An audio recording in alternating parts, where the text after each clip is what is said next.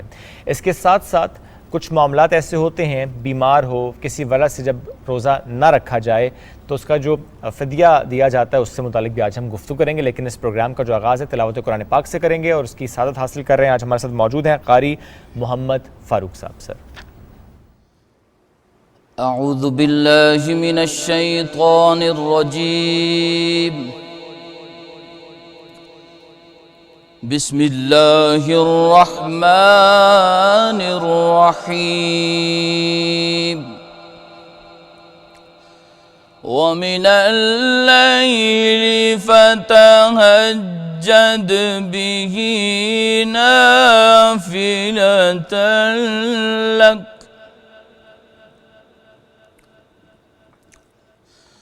عسى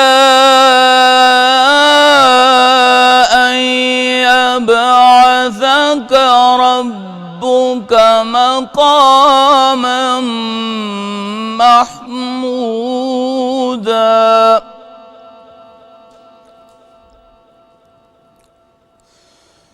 وقل رب أدخلني مدخل صدق وأخرجني مخرج صدق واجعل لي من لدنك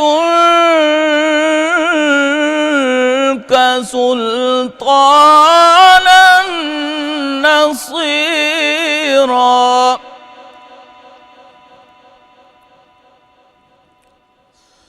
وقل جاء الحق وزهق الباطل إن الباطل كان زهوقا.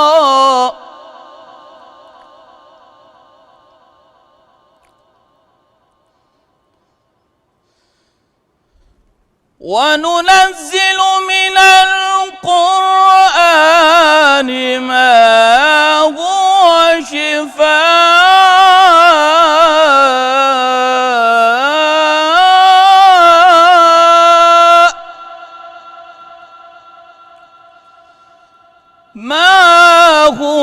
شفاء ورحمة للمؤمنين ولا يزيد الظالمين إلا خسارا. صدق اللہ العظیم. جزاک اللہ قاری محمد فاروق صاحب آپ ساتھ موجود تھے. جس طرح پروگرام کے اس حصے میں نے شروع میں ڈسکس کیا آپ سے کہ آج ہمارا موضوع ہے والدین کی مرضی شامل کرنا زندگی کے اس بڑے فیصلے کے وقت کتنا اہم ہوتا ہے. اور ایسے میں جو بچے والدین کی نافرمانی کرتے ہیں، ان سے پوچھے بغیر، ان کی رضامندی کے بغیر، ان کی منشا کے بغیر، ان کو ناراض کر خود اس رشتہ ازدواج میں منسلک ہوتے ہیں، اور ان کے حوالے سے جب ہم دیکھتے ہیں کہ والدین پھر یوں تو بد دعا نہیں دیتے، والدین کبھی بچوں کو بد دعا نہیں دیتے، لیکن جو ان کا دل دکھتا ہے تو پھر اللہ تعالیٰ کیسے راضی ہوگا، اللہ تعالیٰ کیسے خوش اس اولاد سے ہوگا جس کے والدین، جس کے ماں باپ اس سے نہ خوش ہوں. اس موضوع پر ڈسکشن کرنے کے لیے آج ہمارے ساتھ پروگرام میں موجود ہیں ڈاکٹر اکرام الحق صاحب، مذہبی اسکالر. سر ویلکم کریں گے آپ کو. ان کے ساتھ تشریف فرما ہے حافظ ڈاکٹر حبیب الرحمان صاحب. سر آپ کو ویلکم کریں گے. اور ڈسکشن کنٹینیو کرنے سے پہلے بلال زاہد قادری صاحب آج ساتھ موجود ہیں نعت رسول مقبول کے لیے، تو آپ پہلے ہم ان کی طرف چلتے ہیں.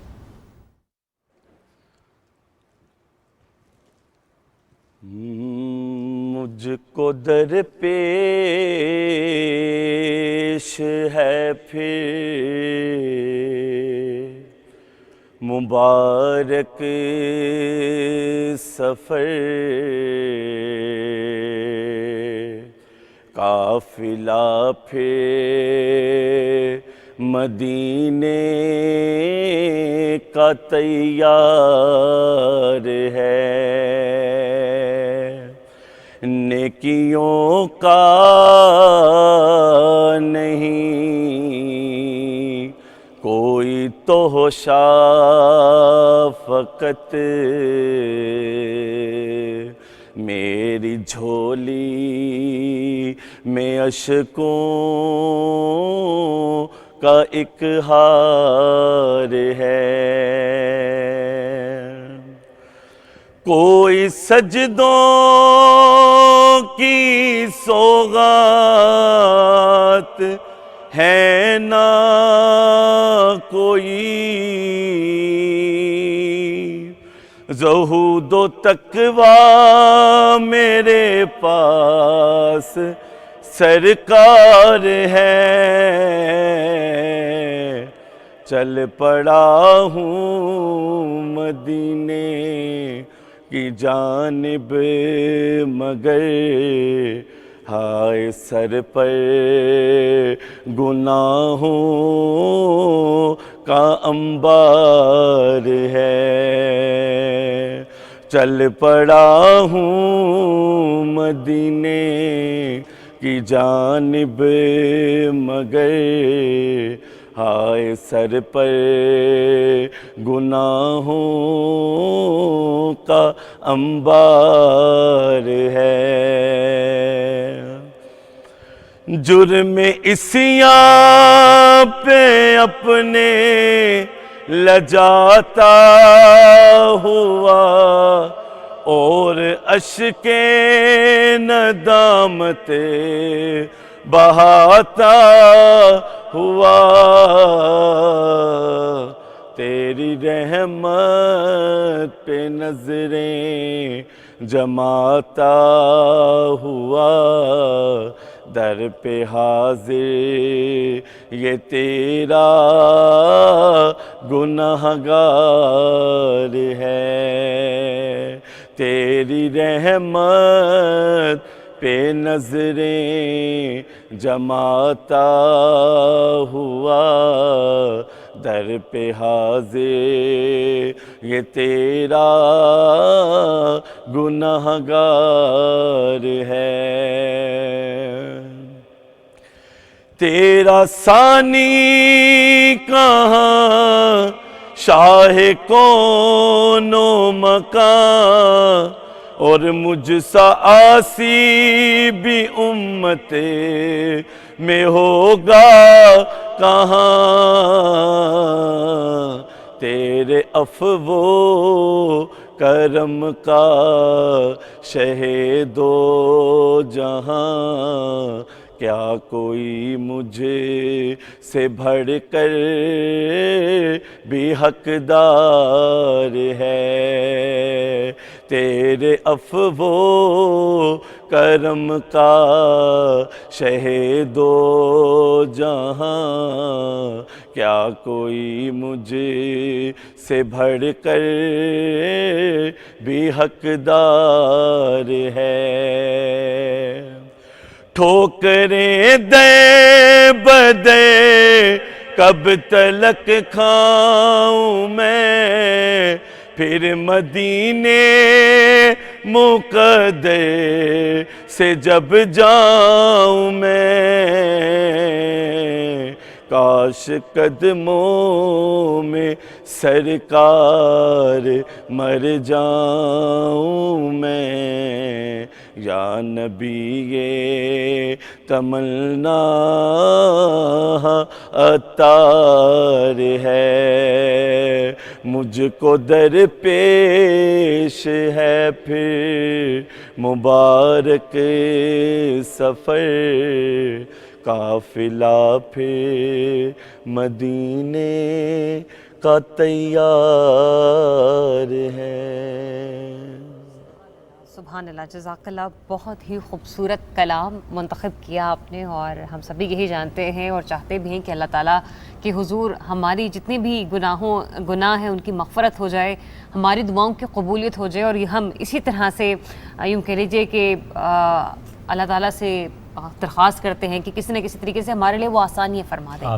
لیکن جب ہم رب تعالیٰ سے اپنے لیے اپنی آسانیوں کی بات کرتے تو سب سے پہلے ہمیں اپنے گھر میں کچھ ایسی ہستیاں دیکھنی چاہیے کہ جن کی شخصیت کو دیکھتے ہوئے، ان کا چہرہ دیکھتے ہوئے کہا جاتا ہے کہ جب آپ اپنی ماں کو پیار سے مسکرا کر دیکھو تو اس کے فضائل کیا ہیں، حج کا ثواب ہے آپ کو، ٹھیک ہے۔ اور جب ہم نے اس پروگرام میں اس گھنٹے کی ابتدا پر آپ سے ذکر کیا تھا، کیونکہ ایز یو نو کہ ہمارے اسلامک سیگمنٹ ہوتا ہے، اس پہ ہم لوگ کھل کر کوشش کرتے ہیں کہ ان ٹاپکس کے حوالے سے بات کی جائے کہ جس پہ نہ صرف ہم اور آپ اپنی رہنمائی کر سکیں، بلکہ موجودہ صورتحال کے پیش نظر معاشرے کو جو مسائل درپیش ہیں ان کا قلع کما کس طرح سے کیا جا سکتا ہے، جس میں ہماری نوجوان نسل بالخصوص شامل ہے، ہمارے بزرگ شامل ہیں، ہم ان کی مدد کیسے کر سکتے ہیں، یا کہیں پر اگر وہ غلط ہیں تو ہم ان کی اصلاح اور وہ ہماری اصلاح کس طرح سے کر سکتے ہیں۔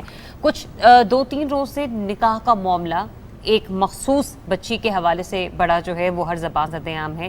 ہم صرف اس ایک معاملے پر آج بات نہیں کریں گے، کیونکہ اس معاملے کو کیٹر کرنا ہم کوشش نہیں کریں، ہم مکمل طور پر اگر دیکھیں پاکستانی جو سوسائٹی ہے، ایسے میں اصلاح کا پہلو کس طرح سے متعین کروایا جا سکتا ہے اس کا آج ہم احاطہ کرنے کی کوشش کریں گے۔ تو ہم بالخصوص بات کریں گے نکاح کے حوالے سے، جس پہ حضور اکرم صلی اللہ علیہ وآلہ وسلم سے منسوب 2-3 جگہوں پر مختلف روایات ہیں۔ ایک طرف تو آپ اسے سنت قرار دیتے ہیں، دوسری طرف آپ کی جانب سے کہا گیا ہے کہ اس کو میں آدھا ایمان بھی قرار دیتا ہوں۔ تو جو کوئی نکاح کرتا ہے تو وہ آدھا ایمان مکمل کر لیتا ہے اور باقی آدھے دین میں اللہ سے ڈرتا رہے۔ نکاح پر انبیاء کرام کی بھی سنت جو ہے وہ اس طرح سے بیان کی گئی کہ ارشاد باری تعالیٰ ہے، ہم نے آپ سے پہلے یقیناً رسول بھیجے اور انہیں بیویوں اور اولاد سے بھی نوازا ہے، اور اس ارشاد ربانی سے صاف معلوم ہوتا ہے کہ انبیاء کرام بھی صاحب اہل و عیال رہے ہیں۔ چلیں ذرا اب اس پر ڈسکشن کرنے سے پہلے ایک اہم خبر آ رہی ہے، ناظرین سے شیئر کر لیتے ہیں۔ لاہور ہائی کورٹ سے اہم خبر ہے، حمزہ شہباز کے حلف برداری کا یہ اہم معاملہ، اس پر محفوظ فیصلہ جو ہے اس کے حوالے سے اپڈیٹس آ رہی ہیں۔ ہمارے نمائندے شاہد ہمارے ساتھ موجود ہیں، ان سے ہم اپڈیٹ لیں گے۔ جی شاہد، آگاہ کیجیے گا۔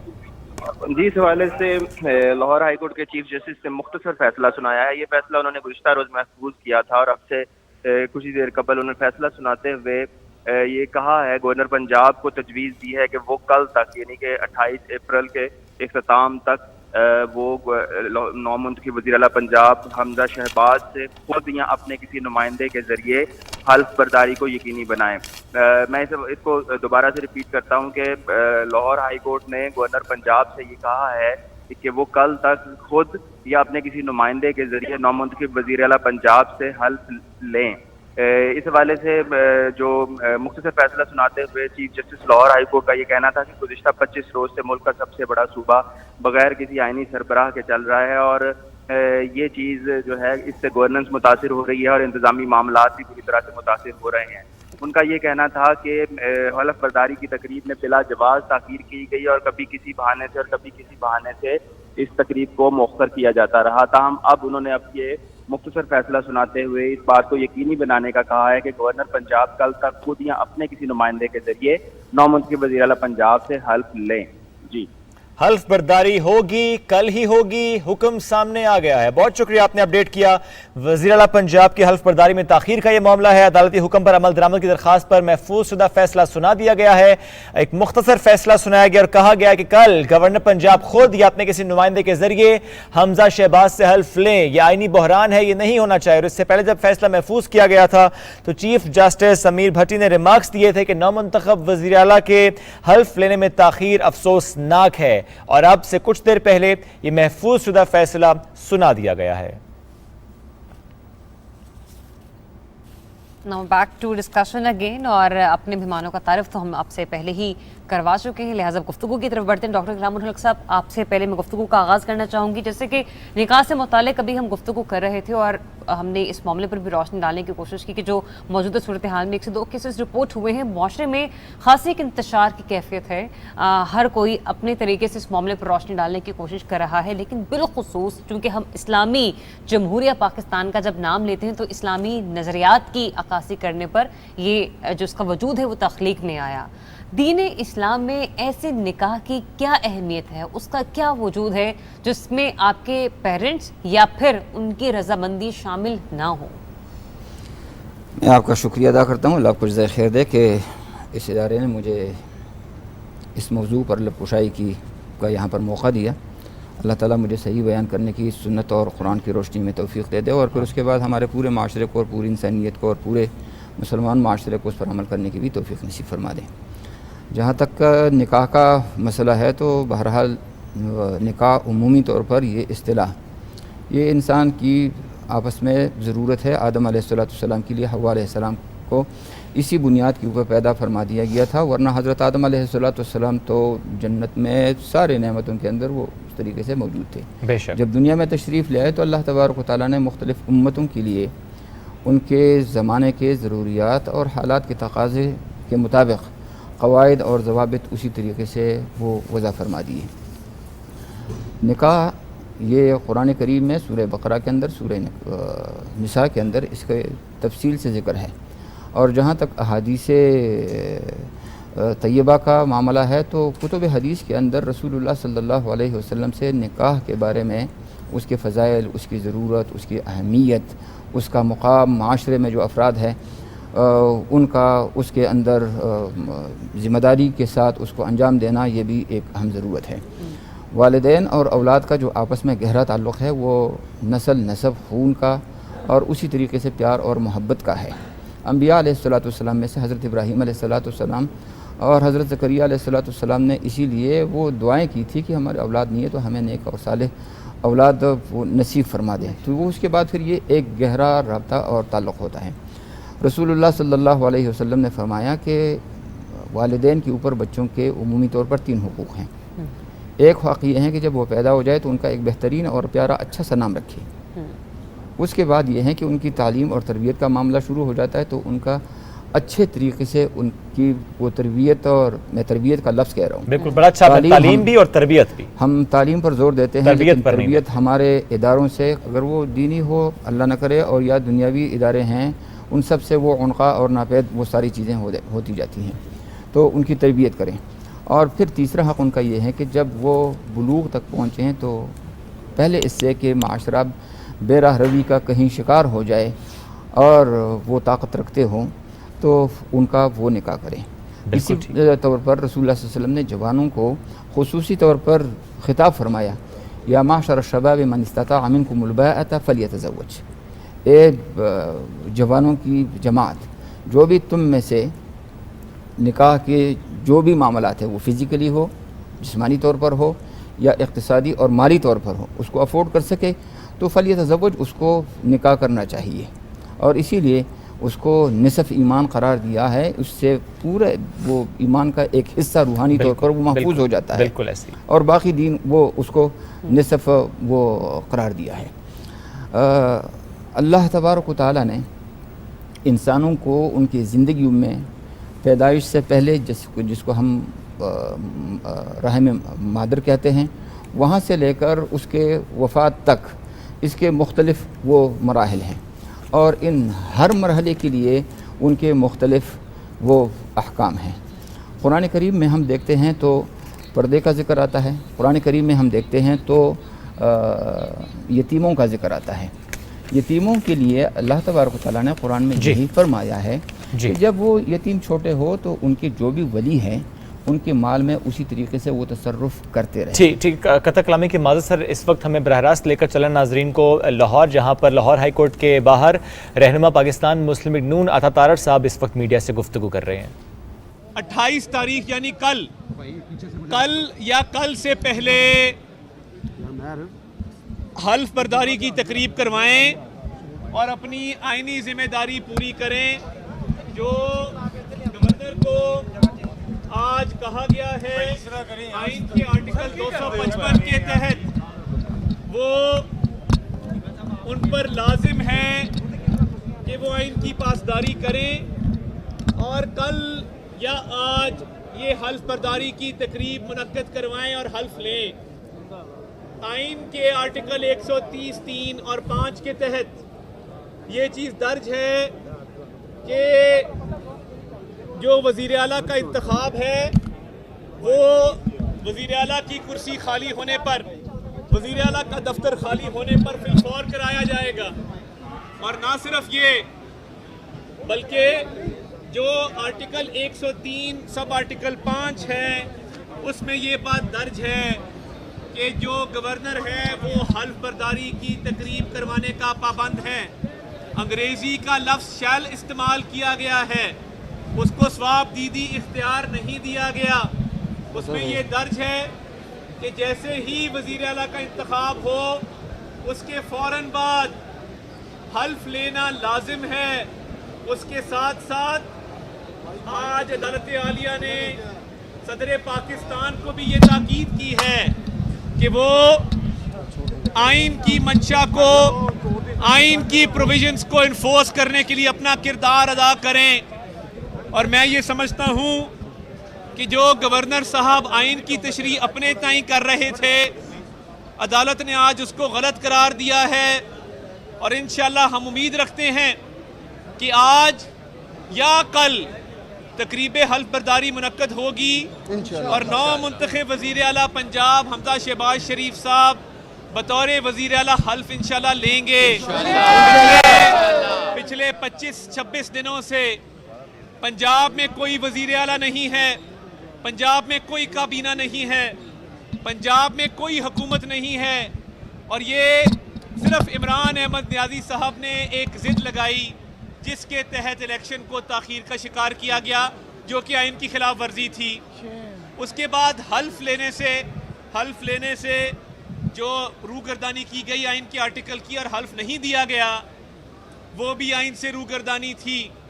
اور جب آئین کے آرٹیکلز کی خلاف ورزی ہوگی، آئین کی پامالی ہوگی، قانون کو فالو نہیں کیا جائے گا، تو یہ ہم پرامن لوگ ہیں، ہم عدالتوں کا رخ کرتے ہیں، عدالتوں کا احترام ہے. آئین ایک مقدس کتاب ہے، اس لیے ہم عدالت کے دروازے پر آئے. مگر یہ افسوسناک امر ہے کہ پچھلے ہائی کورٹ کے آرڈر کو صدر پاکستان نے اس پر عمل درآمد نہیں کیا، حالانکہ وزیر اعظم کی ایڈوائس بڑی کلیئر تھی کہ اس پر عمل درآمد کرایا جائے اور حلف برداری کی تقریب کروائی جائے اور نو منتخب وزراء سے حلف لیا جائے. اب آج جب عدالت نے ایک ٹائم فریم خود طے کر دیا اور یہ بتا دیا کہ 28 کو یعنی کل یا اس سے پہلے یہ حلف دینے کے پابند ہیں، تو میں سمجھتا ہوں کہ اب گورنر کے پاس اور صدر پاکستان کے پاس کوئی راستہ نہیں بچا، کوئی آپشن نہیں بچی. مزید بہانے بازی نہیں چلے گی، آئین شکنی نہیں چلے گی، قانون کو پامال کیے جانے کا سلسلہ انشاءاللہ بند ہوگا. آج تاریخی دن ہے، اللہ تعالیٰ کے فضل سے آئین کا بھی بول بالا ہوا ہے، قانون کی بھی عزت آج بحال ہوئی ہے، اور انشاءاللہ اللہ کے فضل سے وزیر اعلیٰ حمزہ شہباز شریف حلف اٹھائیں گے. اور اب مزید کسی بھی گورنر کے پاس، کسی بھی اسپیکر کے پاس، کسی بھی صدر کے پاس کوئی گنجائش نہیں ہے کہ وہ آئین کی کسی شک کی خلاف ورزی کریں یا آئین کو پامال کریں. اور گورنر صاحب سے میری استدعا ہے، آپ کے خلاف ایڈوائس جا چکی، عزت سے گھر چلے جائیں. کیوں یہ 5-6 دن گورنر ہاؤس میں عیش و عشرت سے رہنا چاہتے ہیں؟ آپ بھلے آدمی ہیں، بھلا تو میں نہیں کہہ سکتا، بھلے آدمی ہوتے تھے، اب آپ بھلے آدمی نہیں رہے، مگر پھر بھی آپ کو ایک آئین نے طریقہ کار بتایا ہے کہ جب آپ کے خلاف ایڈوائس آ جائے تو آپ کو گھر چلے جانا چاہیے. آپ کے پاس اخلاقی جواز نہیں بچا تو گورنر صاحب مہربانی کریں آپ اپنے گھر چلے جائیں، ورنہ کل تو جانا پڑے گا. اور جو آپ نے گورنر ہاؤس کو سازشوں کا مرکز بنایا، جو آئین شکنی کا مرکز بنایا، اس سے گورنر کے عہدے کی بھی بے توقیری ہوئی ہے، گورنر ہاؤس کی بھی بے توقیری ہوئی ہے، اور صدر پاکستان نے بھی یہ ثابت کیا کہ وہ پاکستان نہیں، وہ عمران خان کے وفادار ہیں. بہت شکریہ. رہنما مسلم لیگ نون عطا تارڑ میڈیا سے گفتگو کر رہے تھے. انہوں نے کہا کہ آئین کی پامالی ہوئی ہے، لیکن آج جو قانون ہے اس کی جیت ہوئی ہے. گورنر پنجاب جس طرح سے سازش کرتے رہے اس کا حوالہ دیا اور کہا کہ اب تقریب حلف برداری بہت جلد ہوگی، آج یا کل، چونکہ عدالت نے حکم جاری کیا اب سے کچھ دیر پہلے، اور یہ کہا ہے کہ تقریب حلف برداری ہو چونکہ ایک آئینی بحران کی کیفیت ہے پنجاب میں، اور اس اہم معاملے پر عاطف تارڑ صاحب گفتگو کر رہے تھے اپنے پروگرام میں. اپنے اس ٹاپک پر دوبارہ ڈسکشن کو کنٹینیو کرتے ہیں. مہمان ساتھ موجود ہیں ڈاکٹر اکرام الحق صاحب اور حافظ ڈاکٹر حبیب الرحمان صاحب. سر پلیز اپنی بات مکمل کیجیے گا معذرت کے وہ. اور میں گزارش کر رہا تھا کہ معاملہ جہاں تک اختیار کا ہے اور ایک انسان کی زندگی کے جو مختلف مراحل ہیں ان کے ساتھ اللہ تبارک و تعالیٰ نے ہر مرحلے کے لیے قرآن کریم اور رسول اللہ صلی اللہ علیہ وسلم کے ذریعے سے وہ تعلیمات عطا فرمائی ہیں. تو جہاں تک بچوں کا معاملہ ہوتا ہے یتیم اس کو کہتے ہیں لغوی لحاظ سے کہ جو بلوغ تک نہ پہنچا ہو اس بچے کو ہم یتیم کہیں گے. اب وہ یتیم اپنے مال میں از خود تصرف نہیں کر سکتا. اس کا جو ولی ہوگا وہ اس کے اندر قرآن اور سنت کے مطابق وہ تصرف کرے گا. اور جی ہاں، اور جب وہ بالغ ہو گیا اب کاؤنٹر سین وہ کرنے لگا. دوسرے معاملات میں جہاں تک وہ خود مختار وہ ہو گیا اور اس کا شناختی کارڈ بھی اس طریقے سے بن گیا تو اب اس کو اس کا مال دے دیا جاتا ہے تاکہ وہ اپنے اختیار سے اس کے اندر اس میں تصرف کرے. بالکل ٹھیک. ایک اور مثال میں اس طریقے سے اختیار کے بارے میں عرض کرتا ہوں کہ جب بچے چھوٹے ہوتے ہیں تو اللہ تعالیٰ نے ہمارے معاشرتی زندگی کے لیے بڑے پیاری پیاری وہ تعلیمات دی ہیں. اور جو ہمارے شبانہ زندگی ہے اس میں یہی فرمایا ہے کہ بھئی 3 اوقات ممنوع ہیں کہ اس میں بغیر دروازے کے نوک کیے کوئی کسی کے ہاں وہ نہ جائیں. گھر کے فیملی کے ممبر بھی ہو تب بھی. لیکن چھوٹے بچے جو ابھی چھوٹے ہیں اور وہ سمجھداری تک نہیں پہنچے تو وہ بغیر اجازت کے والدین کے پاس اس طریقے سے آ سکتے ہیں. لیکن جب وہ سمجھدار ہو جائیں تو اس کے بعد حکم یہ ہے کہ اب وہ بغیر اجازت کے گھر کے اندر وہ نہ آئے. تو معاملہ اب اختیار کا ہے کہ قرآن کریم، دینی شریعت، رسول اللہ صلی اللہ علیہ وسلم کب اور کس وقت ایک بندے کو، ایک انسان کو، خواہ وہ مرد ہو یا عورت ہو، لڑکی ہو یا لڑکا ہو، بچہ ہو یا بچی ہو، وہ صاحب اختیار بناتے ہیں. تو اس کے لیے بہرحال بلوغ شرط ہیں. بلوغ کے اندر جب ہم دیکھتے ہیں تو فقہا کی طبی طور پر بھی لمبی گفتگو ہے. تو خواتین کے لیے اور حد ہے اور لڑکوں کے لیے وہ باڈی سٹرکچر کے اعتبار سے، فزیک کے اعتبار سے الگ ہے. بچوں کے لیے وہ کم از کم کیس ٹو کیس ڈفر کرتا ہے تو وہ تقریباً 9 سال سے تو کم نہیں ہے. اگر 9 سال سے وہ بلوغ کے اس کے کچھ اثرات. لیکن یہاں پر سر جو ریاستی قوانین ہیں وہ کہاں سٹینڈ کرتے ہیں پھر؟ یہ تو آپ نے ظاہر آپ تشریح کر رہے ہیں، بڑی درست بات ہے، لیکن میرا سوال یہ ہے کہ کیونکہ اسلامی نظریاتی کونسل موجود ہے، کوئی بھی اگر قانون بنتا ہے تو اس میں ظاہر اسلامی نظریاتی کونسل سے مشاورت کے بعد بنتا ہے. اور اگر وہ حد 18 سال مقرر کی گئی ہو فار دیٹ میٹر، اگر آئی ڈی کارڈ کی میں بات کروں، ایگزامپل کوٹ کروں، تو پھر سر وہ کہاں اسٹینڈ کریں؟ بیکاز یہ پھر جو آرگومنٹ ہے یہاں پر لوگ کہتے ہیں چونکہ اسلام نے حد یہ مقرر کی ہے تو اس لیے پھر ریاست کے قوانین پھر کہاں گئے؟ اس میں معاملہ یہ ہے کہ جو ریاستی قوانین ہیں یا اسلامی نظریاتی کونسل ہے اس کے اندر خوب اچھے طریقے سے مجھے ہوئے ڈاکٹر اور علماء بیٹھے ہوئے ہیں. تو انہوں نے ہمارے اس پورے انوائرمنٹ کو دیکھ کر یہ 18 سال کی وہ انہوں نے وہ حد مقرر کی ہوئی ہے. ورنہ اگر شرعی نقطہ نظر سے دوسرے طریقے سے دیکھیں تو بہرحال وہاں پر لفظ بلوغ آتا ہے. وہ بلوغ آتا ہے. اور اس میں بھی اس بلوغ پر بھی جو فقہا حضرات ہیں وہ یہی کہتے ہیں کہ بھائی اگر کوئی عاقلہ بالغہ، عاقل بالغ اپنے اختیار کو استعمال کرتے ہوئے یعنی اپنے برابری کے اعتبار سے، مالی اعتبار سے، شکل و صورت کے اعتبار سے، خاندانی اعتبار سے، تعلیم کے اعتبار سے اپنے برابری کے ساتھ وہ خود سے نکاح کر لے اور ولی سے پوچھے نہ، تو تمام فقہا بہرحال اس کا اتفاق اجازت دیتے ہیں اگر کہ یہ اپنا اختیار استعمال کرتے ہوئے والدین کے اس پورے سرپرستی کو پامال کرنا ناپسندیدہ قرار دیا ہے. یہ ایک کیس ہے. اس کے مقابلے میں دوسرا کیس اسی ولی کا ہے. وہ یہ ہے کہ ولی موجود نہیں ہے، ولی فاتر العقل ہے. ولی ہے لیکن وہ اختیار اچھے طریقے سے وہ استعمال نہیں کرتا، سوء اختیار کرتا ہے. اس صورت میں اگر کوئی بچی اپنا نکاح ولی کے ان شرائط کے ساتھ وہ استعمال کرتے ہوئے نکاح کر لے کف میں یا غیر کف میں، تو ولی کے اس نقصانات کی وجہ سے اس کا نکاح درست ہے. ایک اور معاملہ جو تیسری طرف میں آ رہا ہوں اور اس کو میں کنکلوڈ کرنے کی کوشش کرتا ہوں کہ ایک عاقلہ بالغہ بغیر ولی کے وہ غیر کف میں نکاح کر لیتی ہے، بغیر کف میں، جو اس کے برابری کے خاندانی برابری نہیں ہے، دوسری جگہ برابری اس کی نہیں ہے. اگر ولی اجازت نہ دے تو اس کے اندر اب دو رائے ہیں.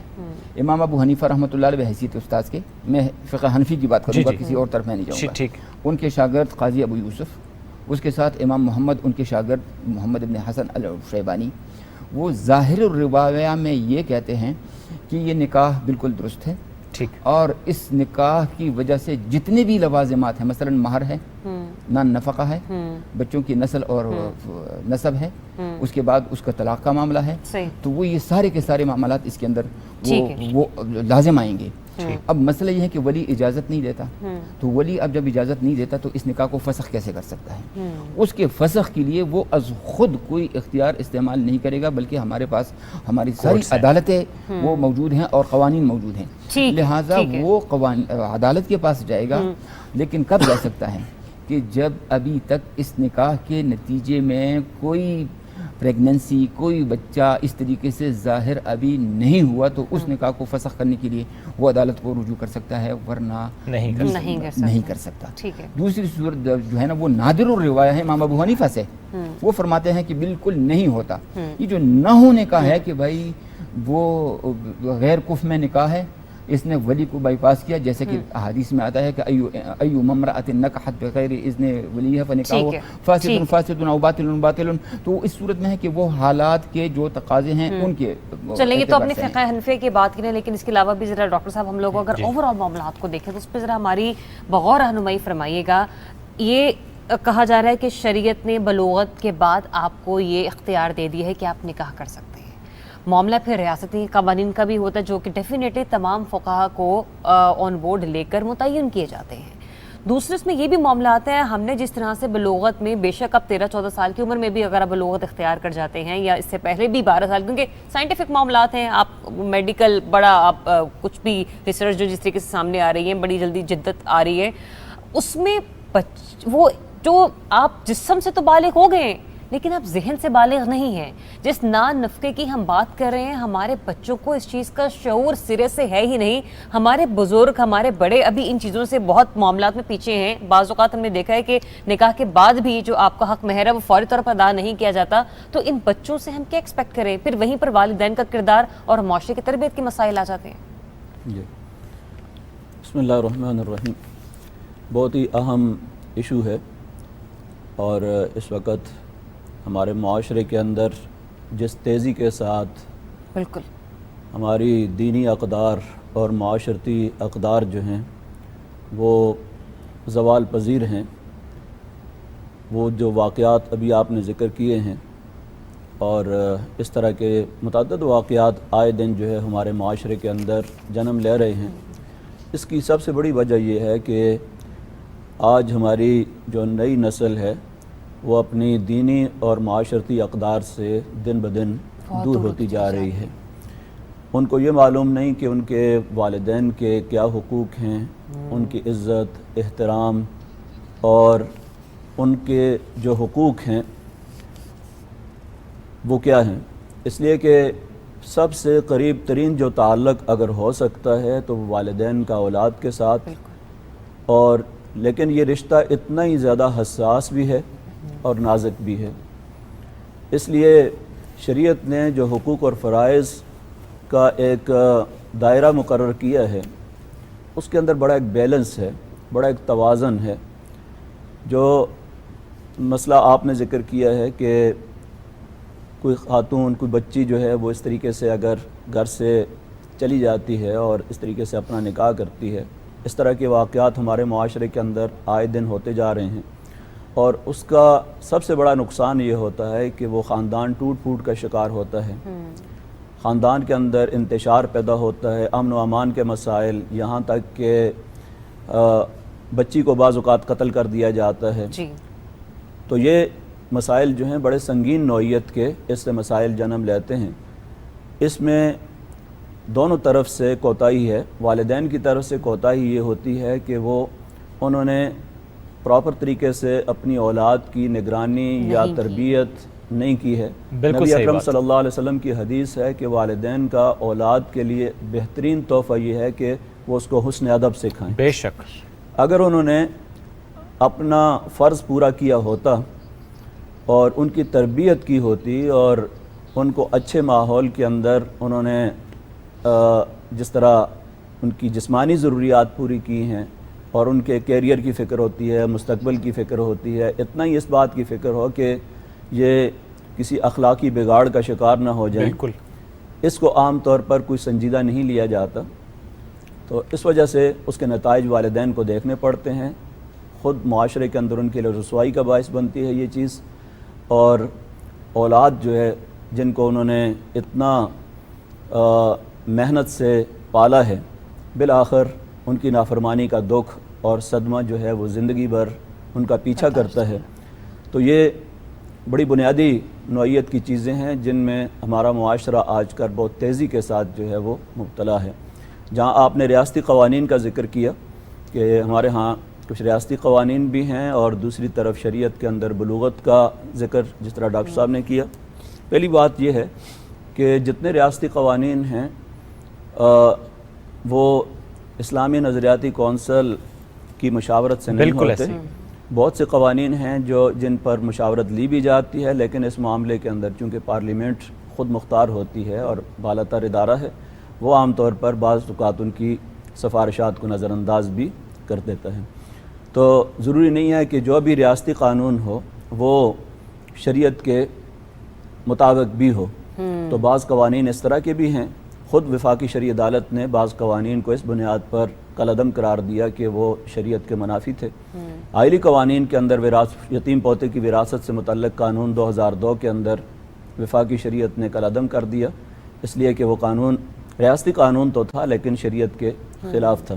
تو اس لیے یہ ضروری نہیں ہے کہ جو قانون بھی ریاست کے اندر موجود ہو وہ لازماً شریعت کے مطابق ہو۔ بہت سے قوانین آج بھی شریعت کے منافی ہیں۔ وفاقی شرعی عدالت کے اندر بہت سے قوانین یہ معاملہ تو سر وہاں پہ چیلنج نہیں ہوا؟ نہیں، یہ نہیں ہوا جی۔ تو جہاں تک بالغ ہونے کا تعلق ہے تو شریعت نے بھی یہاں پر بھی بڑا بنیادی طور پر بچے کی ویلفیئر کو اور اس کی مصلحت کو پیش نظر رکھتے ہوئے کہ جب تک وہ اپنے نفع نقصان کو نہیں جانتا اور اس کو پہچان نہیں ہے اچھے برے کی، جبکہ والدین ایک وسیع تجربہ رکھتے ہیں، تو اس معاملے میں اگر نابالغ ہے تو اس کے پورے مفادات کا تحفظ کرنا یہ والدین کی ذمہ داری ہوتی ہے۔ جب بالغ ہو جاتے ہیں تو پھر اس کے بعد شریعت نے یہاں بھی بیلنس قائم کیا ڈاکٹر صاحب کہ ان کی یہیں پہ رضامندی۔ مزید تھوڑی روشنی ڈالیے گا۔ چلیں یہاں سے تو ہم نے اتفاق کیا جو کہ ہمیں کرنا بھی چاہیے شرعی بنیادوں پر، کہ اب نے کہا نا کہ تمام شرعی جو قوانین ہیں بعض اوقات ریاست انہیں اس طریقے سے وہ نہیں ترجیح نہیں بھی دیتی لیکن قانون بنا دیتی ہے۔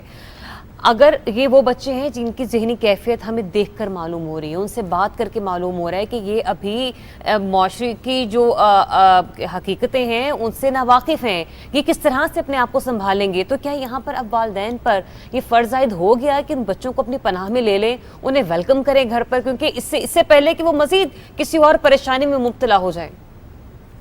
جی ظاہر ہے کہ والدین کی تو یہ بنیادی ذمہ داری ہے کہ وہ جب تک بچے نابالغ ہیں ان کی کفالت کا بھی اور ان کی تربیت بھی، دو چیزیں الگ الگ ہیں۔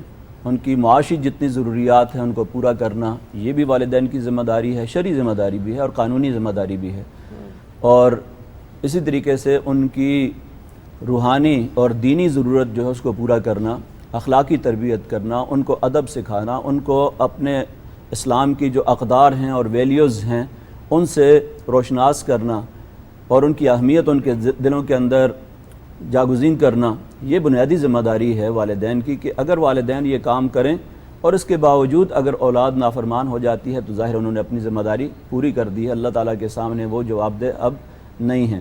لیکن اگر انہوں نے اس کے اندر کوتاہی کی ہے تو ظاہر ہے کہ جب کوئی آدمی کسی معاملے کے اندر اپنے فرائض کے اندر غفلت برتتا ہے تو اس کی سزا اسے ملتی ہے۔ یہاں پر بھی والدین کو یہ سزا ملتی ہے اس صورت میں جب وہ اپنے فرائض کے اندر کسی قسم کی غفلت برتتے ہیں۔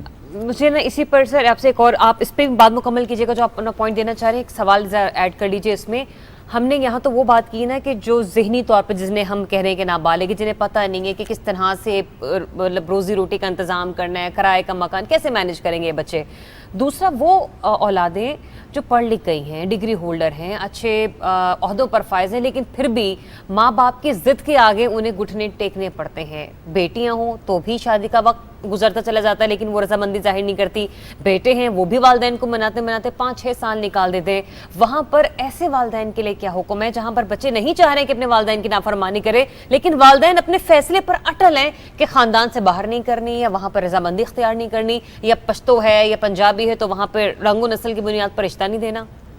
میں 3 جی ضرور بس اسی سوال کے ساتھ آپ دونوں معاملات. ایک تو یہ ہے کہ معاشرے میں بگاڑ کے جتنی بھی اسباب ہیں، جیسے ڈاکٹر صاحب نے فرمایا کہ ہمارا معاشرہ تنزلی کا دن بدن شکار ہوتا جا رہا ہے اخلاقی طور پر. بے شک ہمارے بازاروں میں کیا ہوتا ہے، ہمارے سڑکوں پہ کیا ہوتا ہے، ہماری گاڑیوں کے اندر کیا ہوتا ہے، خاتون راستے پہ چل رہی ہوتی ہیں، موٹر سائیکل والوں کا کیا رویہ ہے، اسی طرح گاڑی والوں کا کیا رویہ ہے، یا اسی طریقے سے ہمارے گھر کے اندر کا جو ماحول ہے وہ اب موبائل نے، ٹک ٹاک نے، پب جی نے اور فیس بک نے وہ اتنا خطرناک بنا دیا ہے کہ وہ چیک اور بیلنس ہمارے گھر کے اندر ہمارے اچھے خاندانوں کا اس طریقے سے نہیں ہے.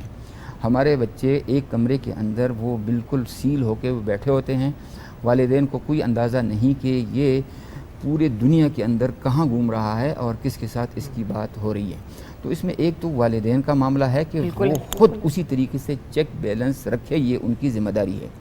دوسرا ریاست کا معاملہ ہے کہ ریاست ایسی چیزیں کہ جس کی وجہ سے معاشرہ بگاڑ کا شکار ہو، پستی کا شکار ہو، اور بعد میں وہ کوشش کریں اور پورا ایک پولیس کا ادارہ، ایک انتظامیہ کا اور عدلیے کا اور سارے لوگ سردردی لیں، اور پھر وہ جو پردہ ڈلا ہوتا ہے والدین کے اوپر، پورے خاندان کے اوپر، وہ بے پردگی اس طریقے سے ہو جائے اور ذہنی طور پر سارے ٹوٹ کا شکار ہو جائے. تو ریاست کو بھی چاہیے کہ ایسی چیزوں کے اوپر وہ چیک اور بیلنس رکھے تاکہ اس سے معاشرہ بیراہ روی کا شکار نہیں. سر ہیڈز کی ذمہ داری ہو گئی، یعنی چاہے خاندان کا ہیڈ ہے چاہے ریاست کا ہیڈ ہے، وہ تو کلکم راعٍ وکلکم مسئول عن رعیتہ، وہ ہر ایک ذمہ دار ہے اور ہر ایک سے اس کی ذمہ داری کے بارے میں اللہ تعالیٰ وہ سوال کریں گے. تو وہ فرد سے لے کر وہ جتنی بھی انسان کی کیپیسٹی ہے اور آتا ہے اس میں. دوسرا مسئلہ جیسے کہ میں نے ذکر کیا کہ نکاح کو فسخ کیا جا سکتا ہے، اس میں 2 باتیں ہیں. میں نے آخری نقطہ یہ گزارش کی تھی کہ اگر وہ بچے اتنے دور چلے گئے ہیں اور اب اگلے نئی نسل جو ہے وہ رونما ہو رہی ہے، تو اس معاملے میں اب وہ کمپرومائز کی ایک کوشش کی جائے، اس لیے کہ اب اس صورت میں اگر وہ فسخ کرے گا، والد صاحب جو اپنے اختیار کو وہ استعمال کرتے ہوئے عدالت سے، تو اگلے بچے کو ہم منسوب کس کی طرف کریں گے؟ بالکل درست بات. اب یہ جو خاتون، اس لیے کہ ہم اب اس نکاح کو ناجائز قرار جب دیں گے تو اس خاتون نے جس مہر کے اوپر اپنا نکاح کرایا ہوا ہے یہ مہر سے مکمل طور پر محروم ہو جائے گی. تیسرا مسئلہ یہ ہے کہ اس بچی کے لیے معاشرے میں کوئی شریف انسان اپنے ساتھ نکاح کرنے کا یا اپنے بچے کے لیے نکاح پر لینے کا کبھی بھی وہ اس طریقے سے وہ تیار نہیں ہوگا. تو اس بنیاد پر اگر وہ ان حدود سے پہلے ہیں اور عدالت، قانون، والدین، معاشرہ یہ بہتر جانے کہ یہ اس نکاح سے اس حد سے پہلے اس کے توڑنے سے اتنی خرابی نہیں آتی جو اس کے برقرار رکھنے سے آتی ہے، تو اس نکاح کو توڑ دیا جائے. فیصلہ بہر عدالت کرے گی، فیصلہ عدالت کرے گی. وہ ہم انفرادی طور پر والدین کوئی اقدام نہیں اٹھائیں گے. اگر کوئی اٹھائیں گے تو اس کے منفی، اور عدالت کے علاوہ کسی اور ادارے کو بھی ایسا کوئی اختیار حاصل نہیں ہے، چائلڈ پروٹیکشن بیورو ہو یا کوئی اور ادارہ ہو. وہ عدالت ہمارے پاس عدلیہ ہے، وہ قانون بالکل ٹھیک. تو قانون ہر فرد کے لیے اعلیٰ طریقے وہ سوی یا برابری کے لحاظ سے ہے، تو وہ اس صورت میں کریں. دوسرا معاملہ جو ہے وہ ہمارے پورے اخلاقی نظام کا ہے. دین اخلاق کا نام ہے اور رسول اللہ صلی اللہ علیہ وسلم خلق عظیم، تو رسول اللہ صلی اللہ علیہ وسلم نے اخلاق سکھائے ہیں. تو اس لحاظ سے والدین خود وہ اسلامی اقدار اور اخلاق سے اچھے طریقے سے اپنے آپ کو آراستہ رکھیں. اور یہ جو بچے ہماری وجہ سے ہم سے اتنے دور ہو چکے ہیں، یہ دوری ختم کی جائے اور ان کو ایک فرینڈلی ماحول میسر کیا جائے. بالکل بالکل. وہ بچہ ہو یا بچی ہو، نفسیاتی طور پر وہ اس کے تصرفات سے جاننے کی کوشش کرے کہ یہ اپنے جو اس کے جنسی ضروریات ہے، اس کے بلوغ کے بعد اس کے گفتگو سے وہ کس طرف جانے کی کوشش کرتا ہے. تو یہیں پر وہی جیسے ڈاکٹر صاحب نے فرمایا کہ بھائی وہ نکاح کے بعد ہی پورے خاندان کو اگلے نسل کے آنے کی اتنی خوشیاں ہوتی ہیں. جب آتا ہے تو اس کے لیے باپ پوری عرق ریزی کے ساتھ دن رات ایک کر کے بالکل ایسے ہی اس کی جسمانی اس کی ہر ضرورت کو پورا کرتا ہے. ضرورت وہ پوری کرتا ہے. تو کیا یہی والد، یہی خاندان کیا اس کے لیے ایک اچھی سی دلہن اور اچھے سے بالکل وہ کیوں نہیں کرے گا، وہ رشتے کا وہ اختیار نہیں کر سکتا؟ بے شک ایسے ہی ہے. تو یہاں پر وہ بچے چونکہ عقلی طور پر اتنے زیادہ مضبوط نہیں ہوتے، اور بچیاں عمومی طور پر میں جب لیکچر تھا اس میں F73 کالج میں، ایک مثال چھوٹی سی وہ میں دے دیتا ہوں. تو آخری منٹ ہے سر، بس آخری منٹ میں یہ ہے کہ ہم بچیوں کو خصوصی طور پر اتنا ہم تعلیم دے دیں کہ اس کو اس معاشرے میں کوئی بندہ دھوکہ نہ دے. بس اس لیے کہ سینکڑوں لباس خضر میں اس معاشرے کے اندر بڑے رہزن وہ موجود ہیں، بے شک، جس کی وجہ سے پھر وہ معاشرے میں اسی طریقے سے وہ ہم بگاڑ کا شکار ہو. بالکل ایسے. بہت بہت زبردست بات سر، بہت شکریہ ڈاکٹر اکرام صاحب، ڈاکٹر حبیب الرحمان صاحب، بہت شکریہ، آپ دونوں کا ساتھ موجود تھے. آج پھر ہمارا ایک موضوع رہے گا، لیکن انشاءاللہ کسی اور دن ہم ضرور فدیے پر بات کریں گے. یوں تو اس موقع پر اس نکاح والے معاملے پر بھی اور ڈسکشن ہم کرنا چاہتے ہیں، لیکن وقت کی قلت. ہمارے پاس 2 بچے ہیں بڑے پیارے پیارے، جن کی روزہ کشائی سے متعلق ہمارے پاس خبر ہے. 3 ہیں، چلیں ٹھیک ہے جی، ہاں 3 ہے. ساجد علی عباسی اور ماہین علی عباسی، ماشاءاللہ UAE سے ان کا تعلق، وہیں پہ رہتے ہیں یہ، اور روزہ رکھا ہے انہوں نے. تصویر بھی ان کی دکھاتے ہیں دونوں بہن بھائی، اور ماشاءاللہ انہوں نے روزہ رکھا. پہلا روزہ بہت بہت مبارک ہو.